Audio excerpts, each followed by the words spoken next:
O fiscal humilha a idosa na feira, mas sua coragem revela um dom que mudará tudo.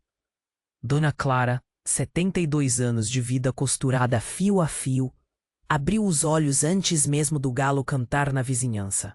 O cheiro de terra molhada invadia seu pequeno quarto, misturando-se ao aroma suave de jasmim que vinha da janela. Sua casa, um chalé singelo de muros baixos e telhado de telhas francesas, é um dos últimos bastiões de um antigo vilarejo, agora quase engolido pela expansão ruidosa da cidade grande. Mas ali, entre seu jardim florido e a cozinha que exalava memórias de tantas refeições em família, Dona Clara se sentia a rainha de seu próprio pedaço de mundo, um refúgio de paz em meio ao caos urbano que crescia ao redor. Levantou-se com o cuidado que a idade impõe, os joelhos reclamando baixinho com uma pontada de dor familiar, mas o espírito inabalável, sempre grato por mais um amanhecer. No fogão a lenha, que ela insistia em manter por sua chama acolhedora e pelo sabor inigualável que conferia aos alimentos, o bule de café já borbulhava, seu aroma forte e reconfortante preenchendo o ambiente, enquanto o bolo de fubá com erva doce, receita ancestral de sua avó e guardada a 7 chaves, assava devagar, prometendo deliciar quem o provasse. Toda sexta-feira era dia de feira, não por uma necessidade gritante, pois a aposentadoria de ex-costureira garantia o essencial, mantendo-a longe da penúria, mas pela vida que a feira lhe trazia. As conversas animadas, os risos soltos, a oportunidade de ver rostos conhecidos e vender seus doces, compotas e pequenos bordados que fazia com uma destreza que os anos não ousaram roubar, mantendo suas mãos ágeis e seu coração ativo. No espelho embaçado do banheiro, os cabelos brancos emolduravam um rosto marcado por rugas gentis, cada uma contando uma história, e olhos que ainda guardavam o brilho da curiosidade e da sabedoria acumulada em 7 décadas. Mais um dia, Clara, e que seja abençoado, murmurou para si mesma, ajustando o xale de tricô sobre os ombros, sentindo o calor da lã contra a pele. A feira era seu palco, sua comunidade, seu elo com o mundo lá fora. Um lugar vibrante, onde as histórias se entrelaçavam como os fios de seu crochê mais intricado. Mas ultimamente a feira não andava a mesma. Uma sombra pairava sobre a alegria costumeira. O novo fiscal da prefeitura, o Dr. Almeida, um homem em seus 40, com terno impecável, ar superior e postura arrogante, vinha causando burburinho e descontentamento generalizado.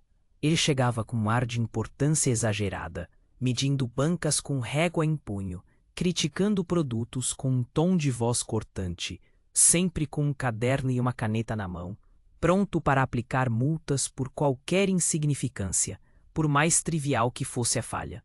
Ele parecia ter prazer em destratar os feirantes mais humildes, os que menos podiam se defender, os que viam na feira sua única fonte de sustento e dignidade. Dona Clara já o vira várias vezes, observando suas táticas intimidatórias, mas sempre mantivera distância, uma tática antiga de quem aprendeu que o silêncio às vezes era a melhor defesa contra a prepotência, e que confrontos diretos raramente resultavam em algo bom. Mas hoje, no íntimo de seu coração, algo lhe dizia que a complacência não seria mais uma opção. Hoje, algo seria diferente. Ela podia sentir. Por volta das 8h30, Dona Clara já estava a postos em sua banca, arrumada com esmero. As compotas de figo e goiaba, feitas com frutas colhidas no próprio pomar, brilhavam ao sol matinal, suas cores vibrantes convidando ao paladar, e os bordados de anjinhos e flores, cada um com um toque único de sua alma, coloriam a mesa, atraindo olhares curiosos. Ao lado, um bule com chá de erva cidreira fumegava suavemente, pronto para os fregueses mais antigos. Um mimo que ela oferecia de coração, uma tradição que mantinha viva. O movimento começava a esquentar, e o burburinho da feira alcançava seu auge. O aroma inconfundível de frutas frescas, pães quentinhos recém-saídos do forno e temperos exóticos invadia o ar, misturando-se ao burburinho das vozes e ao som dos vendedores apregoando suas mercadorias com entusiasmo. Era a melodia da feira, uma canção que Dona Clara conhecia e amava, cada nota um pedaço da sua própria história. De repente, um alvoroço chamou sua atenção, cortando a sinfonia costumeira. No canto oposto da rua, onde o jovem Lucas, um rapaz negro de 20 e poucos anos, mantinha sua humilde barraca de sucos naturais e sanduíches. Uma aglomeração de curiosos se formava, os semblantes preocupados. Lucas era novo na feira, mas já havia conquistado a simpatia e o respeito de muitos com seu sorriso largo, sua simpatia e sua dedicação inquestionável ao trabalho. Ele trabalhava duro, com um sonho palpável de juntar dinheiro para a faculdade de sua irmãzinha, Ana, que ele mencionava com um brilho terno nos olhos, um futuro que ele desejava construir para ela. Dona Clara o observava de longe, reconhecendo nele a mesma chama de esperança, a mesma resiliência e a mesma luta por dignidade que havia em seu próprio passado. Mas agora, o rosto de Lucas estava pálido, a alegria costumeira, substituída por uma profunda angústia. O doutor Almeida estava lá, de pé, imponente, com a expressão irritada e prepotente de quem detinha o poder e se deleitava com ele. Seus olhos de águia percorriam a barraca de Lucas, enquanto gesticulava com a caneta, como se cada movimento fosse uma sentença definitiva. É inaceitável, meu jovem. Sua licença está desatualizada. Esse tipo de sanduíche nem deveria ser vendido aqui sem refrigeração adequada. Isso é um absurdo. A higiene, os padrões sanitários. O que pensa que está fazendo? Colocando a saúde da população em risco. Vou ter que multar você em R$ 500. E se não regularizar a situação imediatamente, sua barraca será interditada. Não toleraremos amadorismo nesta feira, que fique bem claro. As palavras do fiscal cortavam o ar como lâminas afiadas, carregadas de desprezo e autoridade questionável. Lucas tentava argumentar, a voz embargada, os olhos marejados de frustração, humilhação e uma sensação de impotência que ele conhecia bem. Mas, doutor, eu tenho tudo em ordem. A licença está em processo de renovação. O rapaz da prefeitura me disse que não haveria problema por enquanto. E os sanduíches? Eles são feitos na hora, com ingredientes frescos. A senhora que faz o pão, aqui ao lado, pode confirmar. Por favor, doutor, eu preciso dessa barraca. É o único jeito de eu ter uma chance. Minha irmã precisa de mim. Preciso pagar a faculdade dela. O doutor Almeida sequer o ouvia, absorto em sua própria superioridade. Seus olhos já miravam o próximo alvo, um idoso que vendia ervas medicinais com a mesma petulância e desconsideração. A cena apertou o coração de Dona Clara com uma dor familiar. Ela conhecia aquele olhar, aquele tom de voz. Era o olhar da invisibilidade, o tom de quem julga o valor de uma pessoa pela carteira, pela cor da pele ou pela posição social. Lembrou-se de tantas vezes em que seu trabalho de costureira era desvalorizado, suas ideias ignoradas, seu esforço tratado com desdém, por clientes que se achavam superiores, incapazes de ver o suor e a alma que ela depositava em cada ponto. Lembrou-se de seu marido, José, um homem bom e trabalhador, que morreu de tanto se esforçar e jamais teve seu valor verdadeiramente reconhecido pela sociedade. A pedra no peito de Lucas, mencionada no relato original do jovem, era a mesma pedra que ela carregara por anos, pesando em sua alma. E naquele momento, Dona Clara não conseguiu mais ficar calada, a indignação borbulhando em seu peito. Aquela não era apenas a luta de Lucas, era a luta de todos os que, como ela, trabalhavam dignamente, com suor e honestidade, e enfrentavam a indiferença, a arrogância e a falta de respeito. A feira é um lugar de gente comum, de sonhos simples, de pequenos milagres diários. Ela não podia permitir que o medo e a injustiça tomassem conta de um espaço tão vital para tantos. Lentamente, com a dignidade e a determinação que os anos haviam lapidado, Dona Clara se levantou de sua cadeira, ajustando o xale de tricô sobre os ombros. A feição, antes serena, agora carregava uma firmeza que surpreendeu até a si mesma. Uma força que vinha de um lugar profundo de justiça e empatia. Caminhou devagar, mas com passos decididos, em direção à barraca de Lucas, cada passo um desafio à autoridade imposta. A multidão, antes curiosa e tensa, agora observava a senhora, surpresa com sua iniciativa inesperada. O barulho da feira diminuiu consideravelmente, como se a própria vida tivesse pausado para assistir o que se desenrolava. Doutor Almeida, que já se preparava para criticar o próximo feirante, percebeu a aproximação de Dona Clara e franziu o senho, claramente incomodado pela intromissão. Pois não, senhora. Posso ajudar em algo. Tenho um trabalho importante a fazer aqui e não tenho tempo para conversas vazias. A voz de Dona Clara, apesar de suave, carregava um peso que ecoou no silêncio que se instalou, chamando a atenção de todos. Sim, doutor. Pode. O senhor pode começar tratando as pessoas com respeito e um mínimo de humanidade, coisa que parece ter esquecido no seu escritório climatizado. Ela parou a uma distância respeitosa, os olhos fixos nos do fiscal. Uma mirada que não se intimidava. Não havia raiva em sua voz, apenas uma calma autoridade que emanava da sabedoria dos anos. Este rapaz, Lucas, é um trabalhador exemplar. Acorda antes do sol. Prepara seus produtos com carinho, utilizando ingredientes frescos e de qualidade, e atende a todos com um sorriso sincero, apesar das dificuldades que enfrenta. Ele não está aqui para colocar ninguém em risco, doutor. Está aqui para construir um futuro, para sua irmã, para sua família, para ter um pedacinho de dignidade. O senhor fala em licenças e burocracia, e eu entendo que regras são importantes, que a ordem é necessária. Mas onde fica a regra do bom senso? Onde fica a regra de olhar para o esforço do outro antes de sair apontando o dedo e condenando? O doutor Almeida ficou visivelmente desconfortável. Seu rosto, antes arrogante e cheio de si, tingiu-se de um leve rubor, traindo sua falsa compostura. Senhora, com todo o respeito, isso não é da sua conta. Estou apenas cumprindo meu dever, minhas ordens, zelando pela lei e pela ordem aqui na feira.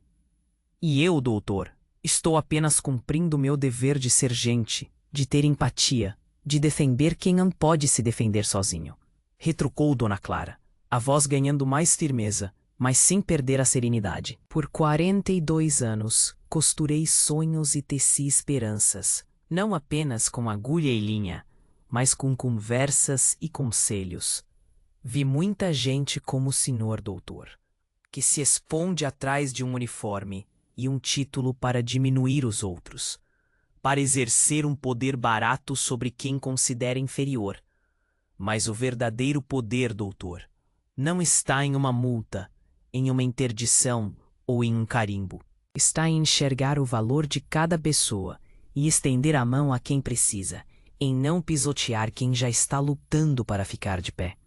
Este rapaz aqui, ele não está pedindo favor. Está trabalhando com a honestidade de quem só tem o próprio esforço. E o senhor está tentando tirar o pão da boca dele por uma bobagem burocrática que poderia ser resolvida com uma conversa, com uma orientação, e não com humilhação pública.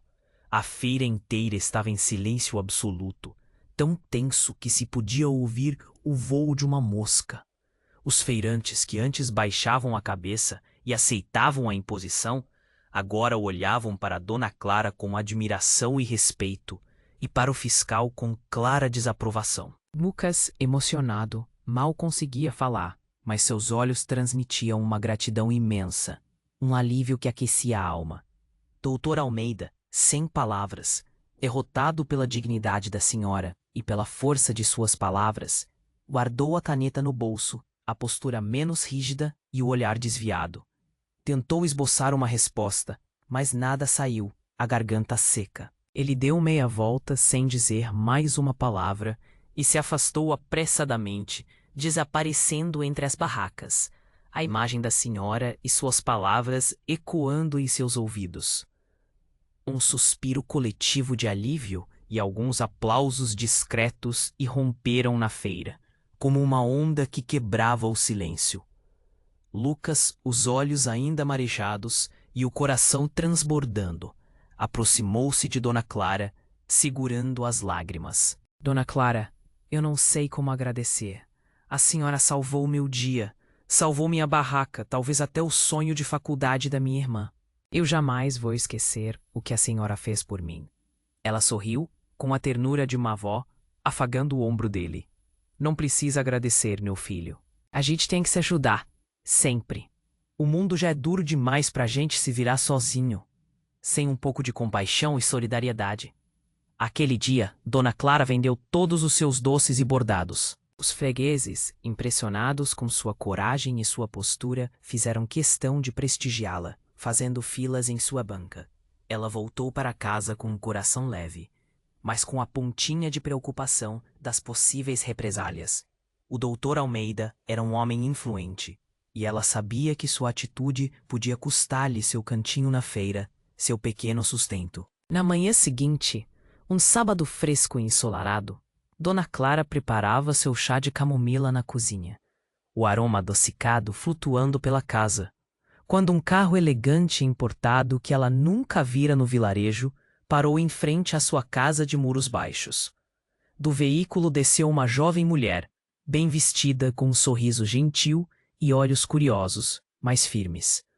Era Maria, a neta de Dona Laura, uma antiga e querida cliente de Dona Clara, uma senhora rica e influente do ramo da moda que já havia falecido há alguns anos. Dona Laura era a única pessoa que verdadeiramente reconheceu o talento excepcional de Dona Clara como costureira, e muitas vezes a contratava para peças exclusivas, feitas com um primor que poucas conseguiam igualar.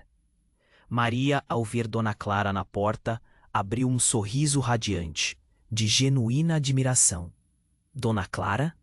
Que bom encontrá-la. Eu sou Maria, neta de Dona Laura.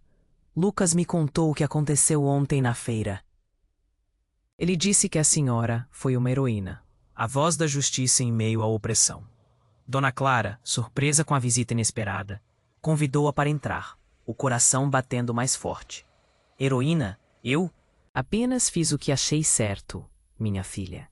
O que meu coração mandou. Não podia ver a injustiça e me calar. Maria sentou-se na sala simples, mas aconchegante, onde um manequim antigo exibia uma peça de renda inacabada, um projeto que Dona Clara havia guardado. Dona Clara, minha avó sempre falava de você com tanto carinho e reverência. Ela dizia que a senhora tinha mãos de fada para costura e um coração de ouro, puro e verdadeiro. Aquele vestido de seda azul que a senhora fez para ela anos atrás. Ele ainda é uma das peças mais preciosas da nossa família, guardado como um tesouro. Minha avó o usou até o fim da vida e dizia que se sentia uma rainha vestida com uma peça sua. Maria fez uma pausa, os olhos brilhando com uma ideia que havia tomado forma. Eu estou lançando uma nova linha de moda, com foco em peças artesanais, sustentáveis e que resgatem a tradição de nossa cultura, valorizando o trabalho manual e a história por trás de cada ponto. E depois de ouvir a história do Lucas e de tudo que minha avó sempre falou sobre a senhora, eu tive uma ideia que me pareceu um verdadeiro propósito. Eu gostaria de convidá-la para ser a mestra costureira do meu novo projeto social. É uma iniciativa que vai ensinar costura para jovens carentes da comunidade, resgatando um ofício tão bonito, transmitindo a eles uma arte e dando a eles uma chance de um futuro digno, de terem uma profissão, uma esperança. Suas criações, Dona Clara, seriam expostas em nossa loja principal, em São Paulo, e a senhora seria a responsável por guiar esses jovens, por transmitir toda a sua sabedoria e seu amor pela costura. Dona Clara ficou sem fala, as palavras presas na garganta. Aquilo era mais do que o emprego, mais do que dinheiro, mais do que qualquer coisa que ela pudesse ter sonhado. Era o reconhecimento tardio de uma vida inteira de talento, de dedicação e de sacrifício silencioso.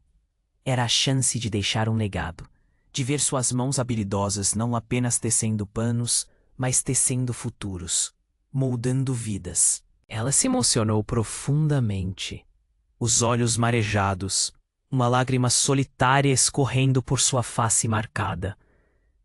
Maria, minha filha, eu não sei o que dizer. Isso é um sonho que eu nem sabia que ainda guardava. Um presente dos céus. Não precisa dizer nada, Dona Clara. A senhora já disse tudo com suas ações, com sua coragem, com sua bondade. Minha avó sempre dizia que a verdadeira elegância não está na roupa que vestimos, mas na forma como tratamos os outros, na gentileza que oferecemos ao mundo. E a senhora é a pessoa mais elegante que eu conheço. Não precisa se preocupar com o Dr. Almeida, por falar nisso.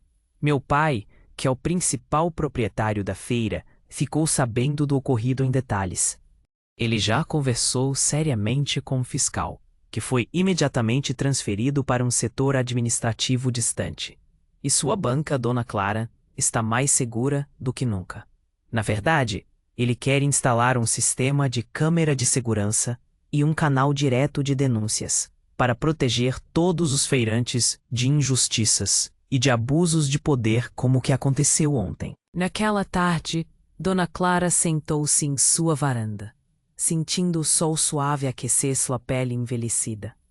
Não havia mais preocupação em seu peito, apenas uma profunda paz e a certeza de um novo propósito. O chamado da vida havia chegado, e ela estava pronta para abraçá-lo com a mesma paixão de sua juventude. Seus dedos, acostumados a agulhas e linhas, agora teriam a tarefa nobre de guiar outras mãos, de compartilhar sua arte, de semear bondade e esperança em um mundo que tanto precisava. Para ela, o verdadeiro ouro não estava nas moedas, mas nos corações que ela tocava, nas vidas que ela impactava. E você, de onde nos assiste, ou quem te inspira a manter a chama da bondade acesa? Não se esqueça de acompanhar para receber todos os dias mais histórias que aquecem o coração. Aquele dia, Dona Clara percebeu que a vida, assim como seus bordados, era feita de pontos.